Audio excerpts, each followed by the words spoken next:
not only do all of you chair a committee already and sit on multiple committees, but you have stepped up to go onto this ad hoc committee as well.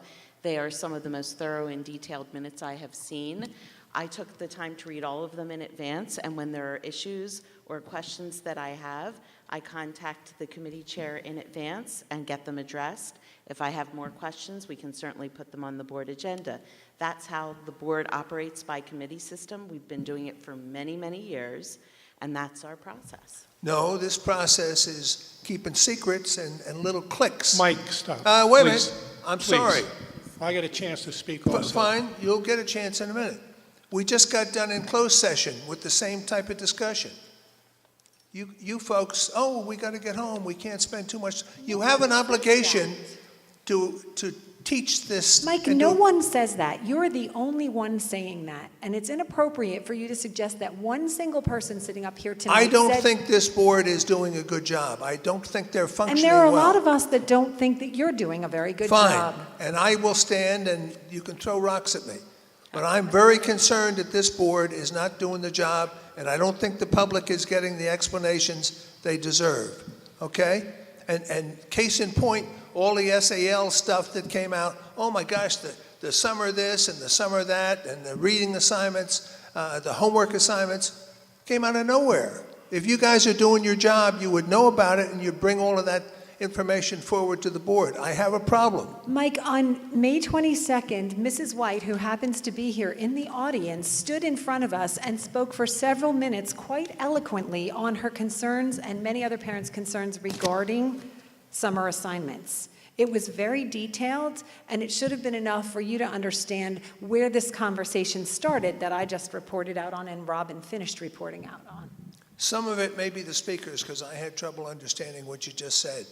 And for the board's information, Karen is very good at sitting with me and giving me time to explain And I'll be what she's happy doing. to do that anytime. But it almost takes an hour for each one of her meetings. It's a lot of work. That's my 2 cents. All right, are there any other questions about the John wanted to say something. Mr. Fry, please. I was just going to mention, Mike, that you're on the Finance Committee. Yes, All right, but you don't write the notes That's for right. that. And those minutes go out to all the board members. And the board members could read them and then come up with a question, whether they make a note of it or ask any other member of the committee to clarify anything that you come up with. So, you know, every board, every committee has a person who writes the minutes, and they circulate it to the board. So there shouldn't be a question that you have information. well, there is a question if you're not presenting the information. And don't tell me that a 2-page summary explains what happened in 3 hours or 2 hours in your meeting. I'm going to argue it does not, and it requires some explanation. Well, the Finance Committee meeting, right? Yes. Those minutes, is that 3 hours Could of be. minutes? No, is it? Not could be. I don't know. Could be. Some meetings do. Do I write the minutes? No. If you have questions and you're not in the Finance Committee, I hope you're going to ask those questions. But, you know, we just saw the personnel. Well, we can't ask questions about that. And SEL is a big, big topic. We're probably talking about at least an hour here to explain what went on. And I'm arguing that this board does not communicate with the public. Anyone who has questions about what went on at the SEL committee, all of us would be glad to elaborate on any particular items that we came out with. And the public, when they come up for public comments on non-agenda items, is free to ask whatever questions they would like to. I will call you. Okay. For the sake of time management, I just want to poll the remainder of the board. Does anyone else on the board share Mr. Burns' concerns? Fair enough. I'd like to move on then. Now just one comment on that. I was asked, am I going to run? And I responded to the person who asked me, gee, do I bring up different ideas? Do I contribute something? Yes. So I'm not trying to get along. I'm not trying to be one of the 9. I'm trying to report to the public, and I'm trying to understand what you folks are doing. And sometimes it's very, very difficult. And I have an obligation to try and get the public the information, and I certainly have an obligation to try and understand it myself. And I'm sorry if you're not, you can say, well, you're stupid. Well, maybe I am, but I'll take my chances on that test myself, too. I'd just like to point out that this is typically the time for asking questions to the committee and not necessarily for giving political speeches. John, I don't necessarily agree with you all the time either. And that was not a political speech. I didn't mention one of the candidates. You mentioned yourself and whether you were going to run. I was talking about the obligation of this board to communicate to the public what's going on. And I don't think this board does. Okay? And it's almost a continuous problem. And yes, I've been here 28 years, and our meetings used to go to 1 and 2 o'clock at night if we had to discuss things. Nobody wants to discuss at this point. Gee, it's 8:30, it's time to go. I understand. It is time to go, 8:30. We are now up to item number, I don't know, the numbers have gone off because of the addendum. Public comment on non-agenda items. Anyone in the public who would like to address the board, please come to the microphone, state your name and address. Please try to limit your comments to 5 minutes or less. Everyone is entitled to address the board once during this comment session, and please sign in when you have completed speaking. Thank you.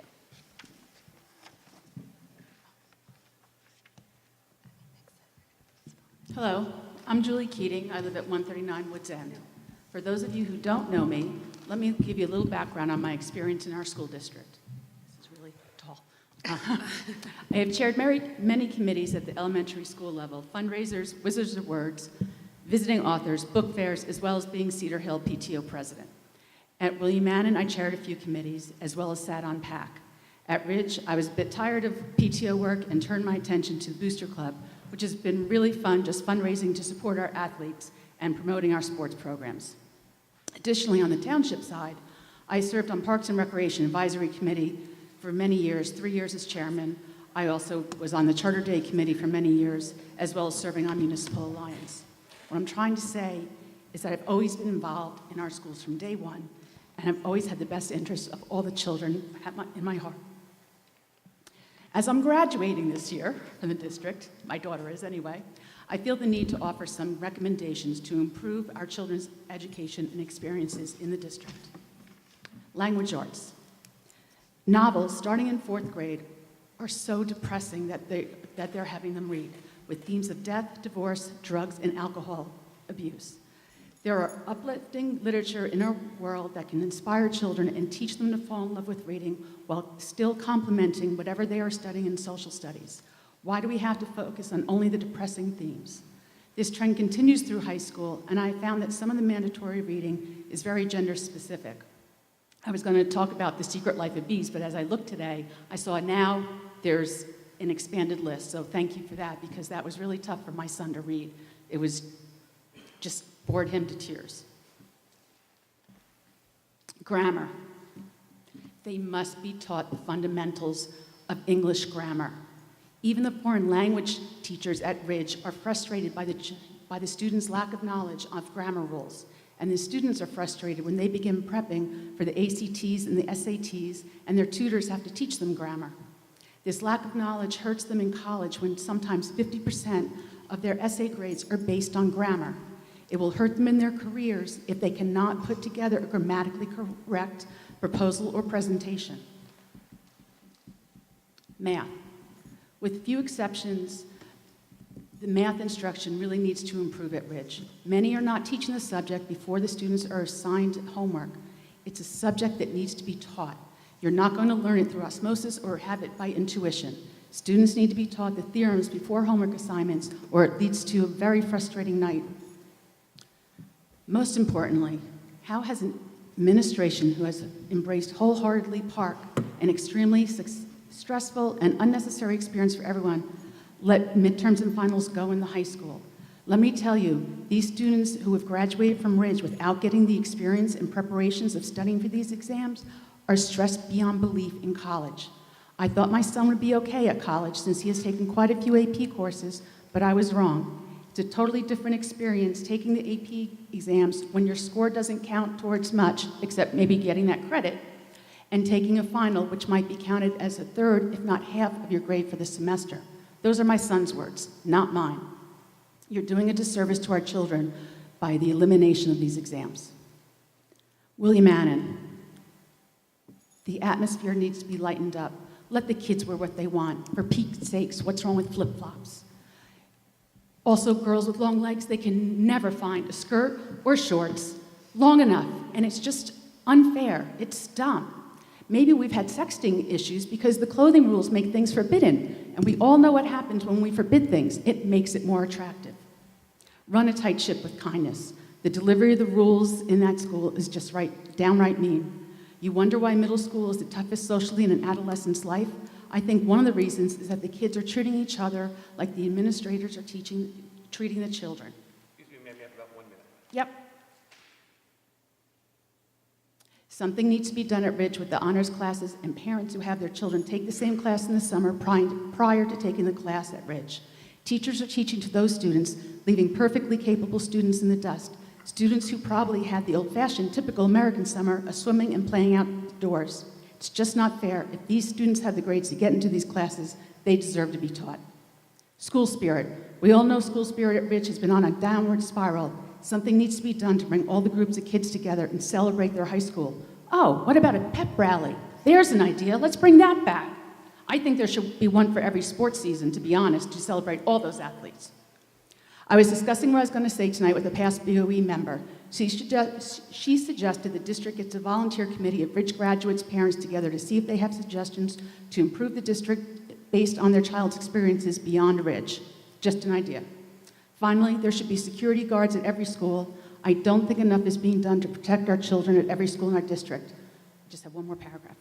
The most recent school shootings have been at elementary schools. Let's be proactive and not reactive. Thank you very much for listening to me. I do appreciate the job you do, especially Mr. Markarian. You have a heart, and I know it helps guide you in your job. Thank you. Thank you.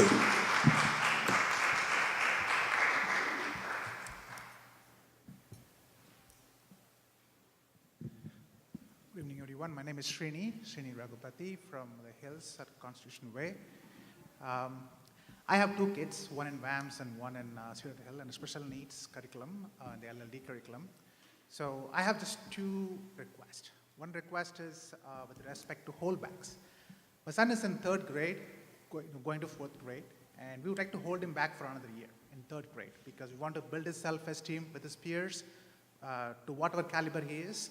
And that's a request we have placed, and we haven't gotten a good, fair response yet. So that's something that we would like the board to consider, at least for special needs. I know that the kids get a fair education until 21. I think the board is, the school district is actually holding them back in grade 12 for 3-4 years. I would rather have that option given to the parents to do that in the earlier formative years, right? So that will be one request. The other request is with respect to child study team, right? The definition of child study team, to me, is inclusive of parents, right? And to a good extent, definitely, the township is doing a good job. The teachers are really engaging us. But then when a time comes to really make decisions about where the kid needs to be placed, we would rather want to be more consultative, more inclusive of the parents. We felt that we were not included in the decision-making process of which curriculum the kid should fit in. So those are two requests I have. Thank you. Thank you very much. Any other public comment?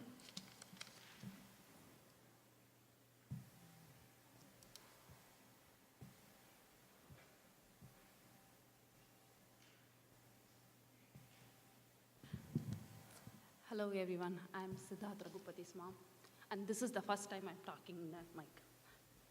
Like, you can see I'm an outlier parent, like I have a child with special need. But I don't think the child study team involves parent as one of the team member. I just go to that meeting, I hear what the team says. If I disagree, I have to go to the other way, which I don't want to do. So parents should be included in the child decision making, like what the child needs. Because we are the one who knows them. When they don't have voice, we are their voice. And I don't know how many people here have a child with special need who go through what we go through. Like, my son had an IEP around March. And me and my husband, when we sit together, the main topic of discussion is IEP. I don't know why we have to go through it. That's not my job. My job is to give the nurturing, caring environment to my child, not to worry about the paperwork that I have to face. I don't understand many of the paper thing, many of the law points. I'm just a mom for my child. But I have to learn. I don't speak good English, but I have to do it. I just asked one request. I want to hold my child for a grade. That was my request. And still I haven't got an answer. I made a OPRA request. And I do see that there has been a child with the same CBAP setting, with the same IEP, not the same IEP like my kid, but an IEP kid has been holded back for a 2015 to 2016 year. But when I have the same request for my child, so far I have requested only. When I have the same request, I haven't got the answer yet. It has been for the past 3 months, still I don't know the answer. I don't know why I have to go through this. I just have a simple request. There should be an open discussion when the parents ask a question, because after 21, nobody is going to be there. And there is no separate world for my child. He's going to be in the same world like any general education kid. We all talk about AP program, honor program. I have a child who excels in everything. I don't even have to teach him. I do see, for my age, I do see black and white every day. Every day in my life I see that, but nobody understands. So I request everyone to see parent as part of CST. Thank you. Thank you.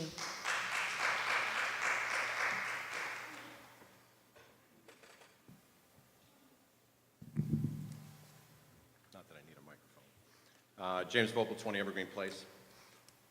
I come before you today to express my concern with respect to special education in this district. We are at the end of the school year, so I thought going into the summer months would be a perfect opportunity for the board to hold some real discussion and do some investigating about the special education programs in Bernards Township. Here's why I'm asking that you investigate and meet to discuss what can be done regarding special education students in the inclusive classroom. I'm extremely concerned because I don't think this Board of Education is aware of the lack of programs that would allow for true inclusion in the general education classroom. Inclusion is for all subjects, academic subjects included.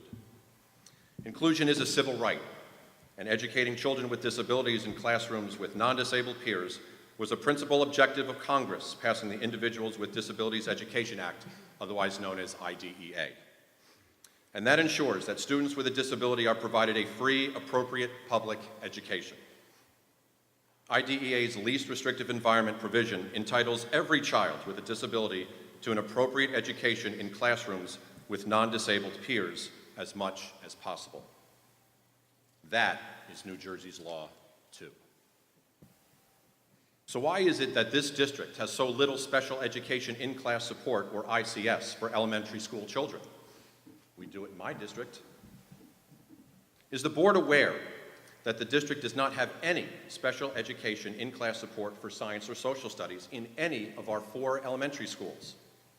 How is that possible? Are you telling me that not one child in any of our 4 elementary schools has a need for it? My second grade daughter, who has Down syndrome, was just denied in-class support for reading and writing for next year, just like she was last year. I haven't been able to find one second grade parent in the school district who has a child that receives special education in-class support for reading or writing. It can't be possible that not one child needs it. There are other parents who are concerned about this, just as I am. This is a real problem. I'm requesting that the board conduct an investigation as to the lack of in-class support in the elementary schools in this district and on the important issue of inclusion. Thank you. Thank you.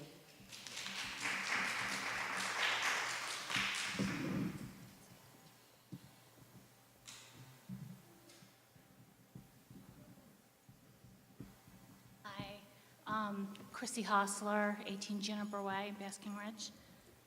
I just had a quick thing. listening to Jim speak, I'm really shocked that we don't have any in-class support for science or social studies in the elementary schools. As a teacher, I find that really surprising. I hope you guys can look at that over the summer and investigate it and see what we can do about it. And then another thing I just want to mention, the lady that spoke before, addressing that issue, I just wanted to see if there's if we have a parent advocate for parents going through the IEP process with their children. I just know somebody that from a long time ago that was going through the process, and she had a parent advocate with her to just help. I'm sorry, she was a parent advocate for somebody. And it was just so helpful to some of those families to be able to explain the process and the paperwork and all of that. So I just think it would be something worthwhile. We probably have one, and I don't know about it, but at least if other families can find out if that's something that they need. Thank you. Thank you. Are there any other public comments this evening?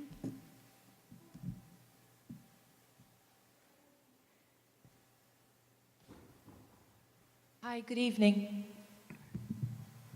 Sharon Vogel, 20 Evergreen Place. I would like to follow up on my husband Jim's statements about the lack of special education inclusion supports in the district. He posed some very important questions to you, and I'd like to voice another concern with the board. And that would be, to be specific, how many special education students in the district are being educated in a general education setting for 80% or more of their day? I'm not grabbing that statistic out of the air. That 80% threshold is a designation that represents general education status. Data taken from the District Board of Ed website for the 2015-2016 budget in the presentation shows a breakdown of the 4 elementary schools. The 4 slides show a total number of special education students in each building, and students are listed in program categories. Those categories are resource room / ICS, or in-class support, LLD, language learning disabled, BD, behavior disorder, elementary ABA, and then there's 3 different preschool programs, and general education. Now this is the 2015-16 budget, so there are a couple additional categories under special education programs moving forward this year, but that's from 2015-16.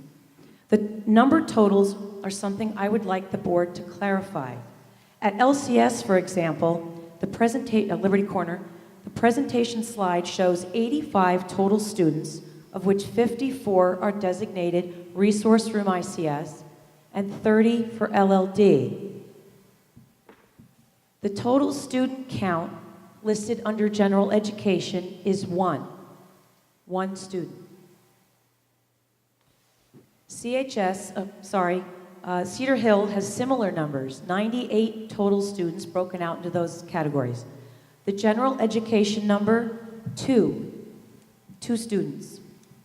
Mount Prospect, with a total of 135 students, has just 2 students listed under Gen Ed. Oak Street has 82 total, with 4 students designated as Gen Ed. That's confusing to me, and it just doesn't seem right. I don't understand how those numbers could be so low. There was some thought that we gave to whether or not some of those students were counted more than once, like if they were in resource room and also got ICS. But even if you cut those totals in half, it doesn't change the 1 student at Liberty Corner, the 4 at Oak Street, the 2 at Cedar Hill, and the 2 at Mount Prospect that are listed and categorized under Gen Ed.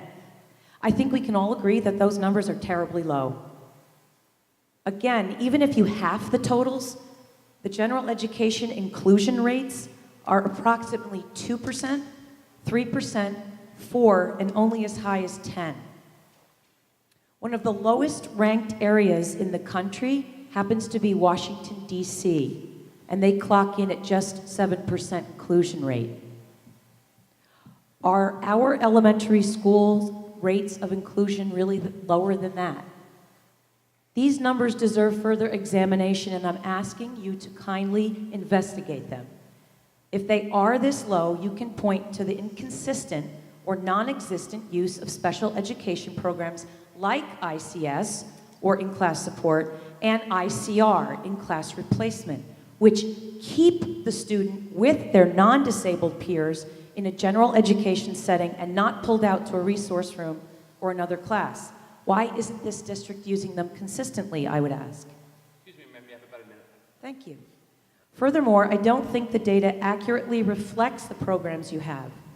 For example, nowhere on any of those 4 slides is in-class replacement listed. It appears that resource room and ICS have been lumped together, but ICR is nowhere. I wonder why.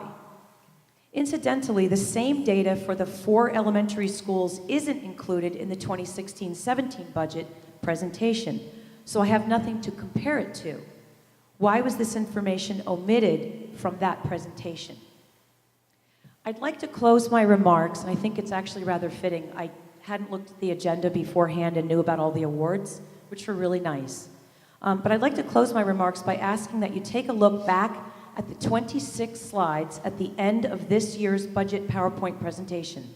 The slides include well-deserved recognition for school rankings, achievements by academic teams like Mock Trial Team, the Mathematics and Latin Club, staff awards and achievements, awards and standings in the music and athletic programs. But there's not one slide among them that shows how this board and our district celebrates our students with special needs and their achievements. Sadly, I don't see students like my daughter with special needs in any of those slides, and I want you to ask yourselves why that is. Thank you very much for letting me speak this evening. Thank you. Are there any other public comments this evening? Oh. Try to be brief. May I comment on something that was mentioned in an agenda item? Sure. Okay, I'd like to talk about the College Board at Ridge High School, which, for anyone who doesn't know, is where the students' acceptance colleges are on display for everyone to see. Students, parents, teachers, everyone to come in.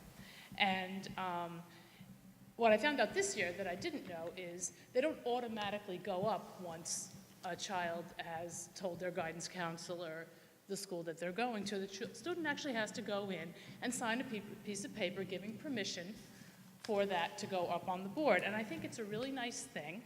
And I think the kids are really proud, those who want to have their names up there. And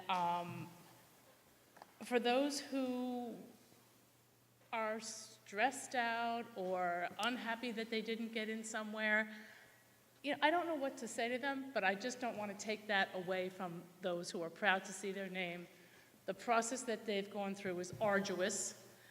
For some, it's been a very difficult decision to narrow it down to that one school. And, you know, as parents, we come in, we do a lot of volunteer work at the school. We come in, we want to see that. We want to see where our friends' kids are going.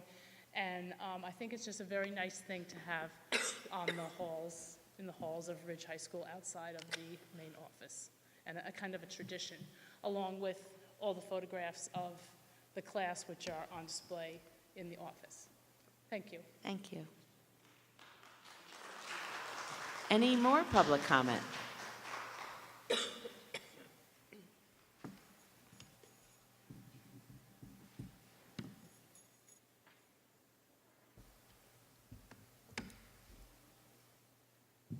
This is the first time I've ever addressed you in this way. It's my 21st year of teaching here in the district, and I have been through, not nearly as much as Mr. Byrne, but quite a bit. I've been here through our days of midterms and final exams. I have been here during the year where we did away with summer reading, and then all of a sudden felt the backlash from the community, and we had to reinstall it the next year. So I've been here through a lot of the different ebbs and flows that a district, of course, goes through. And everyone on this board knows, and I'm sincere in saying this, how much I respect the work that you all do, the hours that you spend in meetings, the administrative oversight that goes into running a district such as this. But as I'm sitting here and listening to this, I felt we heard about student voice tonight, and we heard about the voice that the students provide in various academic worlds. The parents share their voice, obviously, to the board communicates their voice to the administration. But there's one voice through a lot of the conversation today that remarkably has been absent, and that's of the teacher. The person who is in front of the students every single day. And when I'm listening to a board discuss elements of summer reading and annotations and assessments in ways that are quite significant and quite impactful to our program here, but I don't hear the voice of the teacher, it causes me concern as an employee of this district. And I have amazing respect for Mr. Hunter. And Mr. Hunter has reached out to us as the classroom practitioners about the question of annotations on numerous occasions.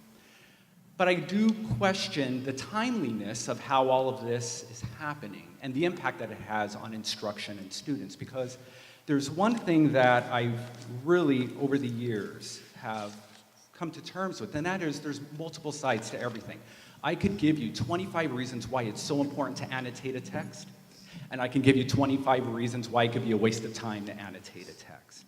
And every teacher in every classroom, in every grade level, and every honors level, from our most fragile students right up to our highest achieving students, there are various reasons why teachers make choices into the program, into the curriculum that we have created in this district.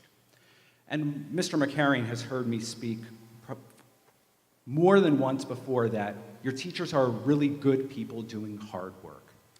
And I really come to you today to remind you all of that when discussing policies and debating curricular issues and pedagogical concerns, that there's a voice that really does need to be heard. And while our supervisors do a great job at trying to ascertain what that voice should be, I really ask you to, within the proper protocols through our administration, find a way that you can get that kind of information from us as well. Because the one thing that I've noticed over the past 21 years is that the communication line between the parent and the teacher is depleting. It now seems like parents go straight to the supervisors, straight to the Board of Education, straight to the administration, rather than having that one-on-one conversation with the people who interact with their children on a day-to-day basis. So if there's anything in your policies, if anything that you can do in your practice to try to bring a little bit of that site back, because I always share with the new teachers coming in. When I started, again, 21 years ago, voicemail and Microsoft Word. Those are the two things that we needed to know how to work. Because Microsoft Word was how we created our lessons, and voicemail was our communication with parents. We didn't email, we didn't Facebook, we didn't tweet. We had one-on-one conversations, and it was so, so important to the phenomenal education that this district has been known for and continues to provide.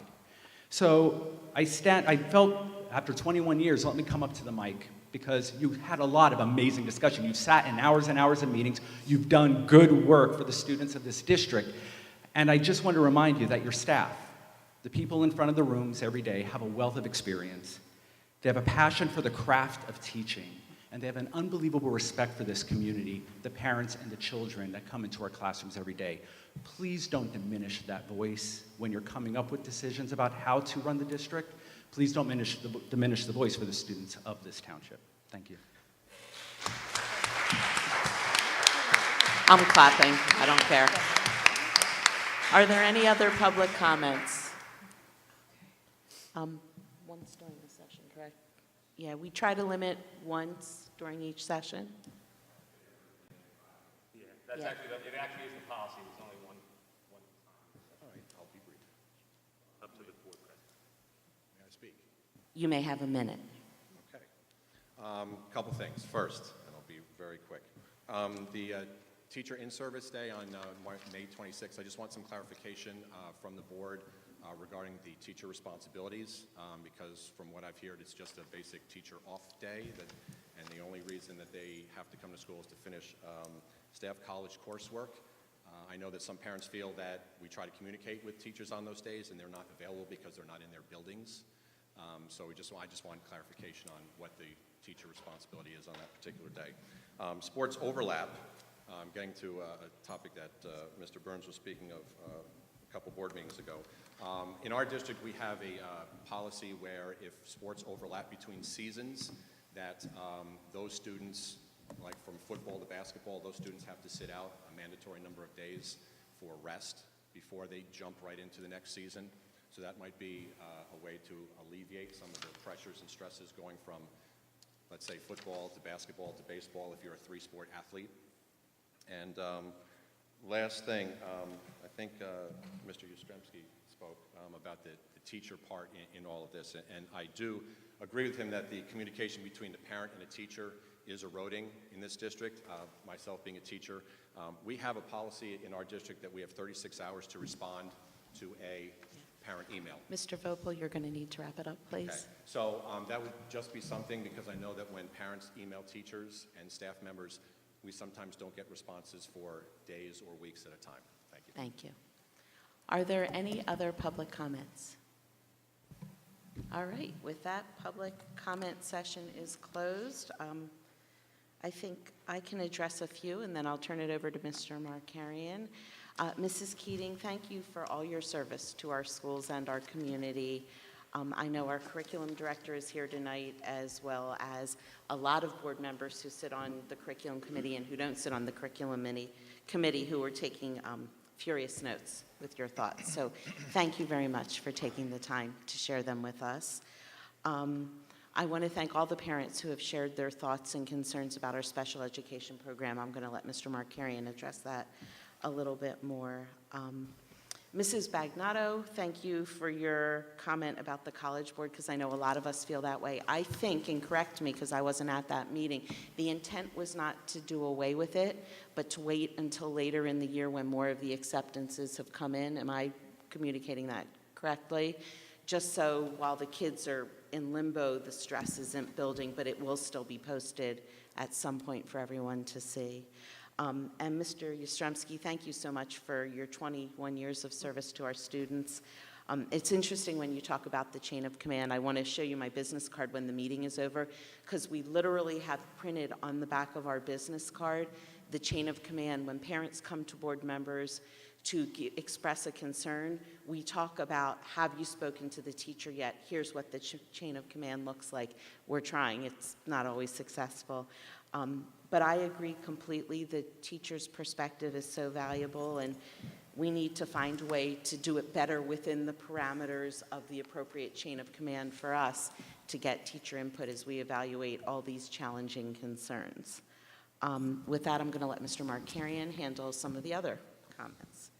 So with regard to special education programming, I'll be happy to collect some information for the board with respect to different enrollments in different programs at various grade levels across the district with regard to ICS, resource room, ICR. I've actually collected some of that information and shared it with some of the parents that spoke tonight already, so I'll be happy to share that information with the board, and I can certainly talk to Jean about a presentation at some point in time that kind of highlights basic programs across the district and what kinds of enrollments we have in the district programs. With respect to some of the other concerns, I feel like it might be a little inappropriate to address some things that are clearly personal to a particular family, but I will look at the list of sign-ins and who spoke, and I'll follow up with our special services staff on some of those personal issues. We are now up to board forum. Is there any issue that the board would like to discuss with their colleagues? No? All right, then we are up to item number 21, which is adjournment. May I have a motion for adjournment? Anyone? Mrs. Gray, second Mrs. Wooldridge. We are adjourned. Thank you, everyone, for coming out tonight.